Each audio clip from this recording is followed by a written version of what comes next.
Olá pessoal, sejam bem-vindos. Eu sou o Rodrigo Loschi, nutricionista da Probiótica, e esse é mais um Segredos do Nutri.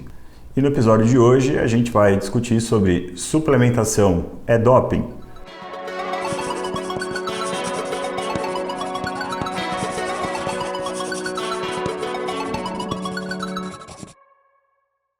E antes de mais nada, eu quero deixar um recado para vocês se inscreverem no canal, ativar as notificações e acompanhar os lançamentos do nosso quadro.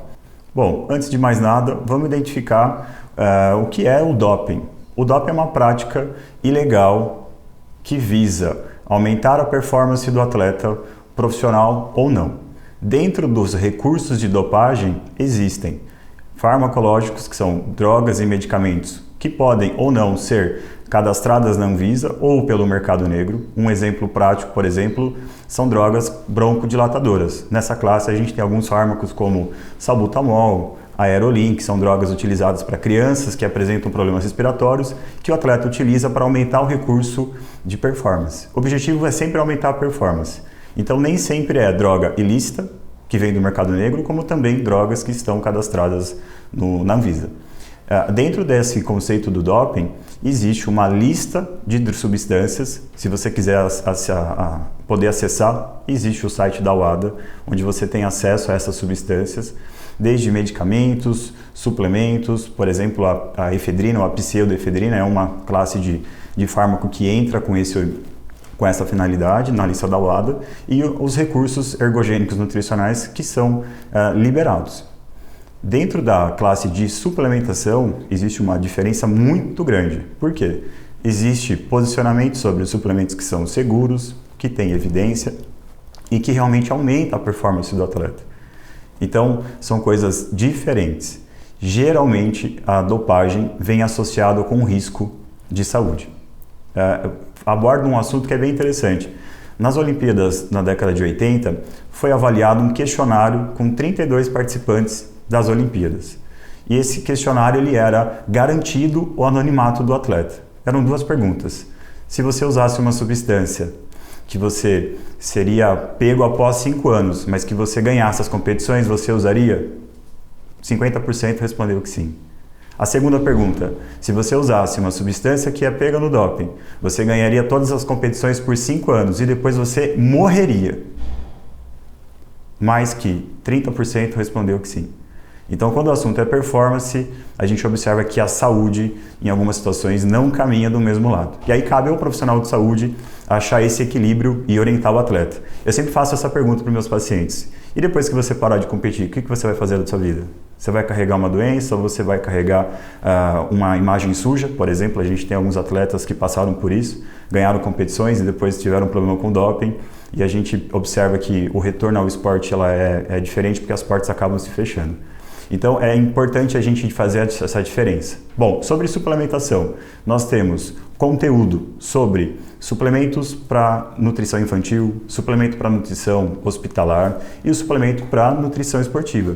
Então, é um conceito que já é utilizado, né? Por exemplo, se você tem filho ou se você tomou fórmulas infantil, ali tem suplemento alimentar. Então, esse tabu que é criado sobre o suplemento, ele já vem sendo diminuindo esse mito sobre o risco de saúde. Então, o que a gente observa é o uso indiscriminado de suplementos alimentares, onde você não tem controle da regulamentação da Anvisa, é o famoso viaja e traz de fora, ou tem um brother que traz do Paraguai, né? Todo mundo conhece essa história, e aí existe o risco sobre os compostos que estão ali. Então, vale também uma leitura, onde a gente vai deixar disponível aqui no link para quem quiser acessar. Tem um artigo que foi realizado por 2 pesquisadoras, uma da Polícia Federal, e elas fizeram uma análise do contrabando de suplementos alimentares. Ou seja, elas fizeram uma análise de produtos apreendidos no aeroporto de Guarulhos e produtos apreendidos na divisa do Mato Grosso do Sul, próximo ao Paraguai. Então, apreenderam mais de 3.000 produtos e fizeram uma análise química do que continha dentro do produto. Então, aí você tem pré-hormonal, estimulante, você tem vasodilatador. E o que chama a atenção é que grande parte dos suplementos que foram avaliados estavam contaminados. Isso leva ao doping. Então, se você é profissional de saúde ou atleta que não tem uma orientação, evite usar suplementos que não estão regulamentados dentro do território nacional, porque você corre o risco de ter uma substância que pode estar contaminado ou não, ou estar na lista da UADA e você ter problemas sérios depois para correr atrás e avaliar que você realmente não sabia o que tinha na composição. Então essa é uma dica importante. E aproveitando, esse mesmo grupo de pesquisa fez uma análise de anabolizantes e esteroides contrabandeados, no mesmo formato, divisa do Mato Grosso com o Paraguai, fizeram número de apreensões e fizeram análise química. E adivinha, você tem uma substância que você injeta no seu corpo, que na avaliação das pesquisadoras, mais de 50% era falsificado e não tinha a substância que estava declarada. Agora, o que é que você está injetando no seu corpo? Essa é a pergunta. Então, existe esse alerta que é importante, esse é o objetivo do nosso vídeo. O segredo do Nutri de hoje é suplemento alimentar, não é doping, mas é importante ficar atento à lista de substâncias liberadas pela UADA, porque pode conter risco de contaminação ou falsificação, como a gente abordou aqui hoje. O que são os suplementos alimentares? Nós temos proteínas em pó, proteína do soro do leite, clara de ovo em pó, carboidrato na forma de pó, cafeína, e nós temos compostos ativos que são isolados de alguns alimentos. Por exemplo, o nitrato, que é presente na beterraba, no espinafre, e que tem um grande número de evidências mostrando benefício em relação à performance.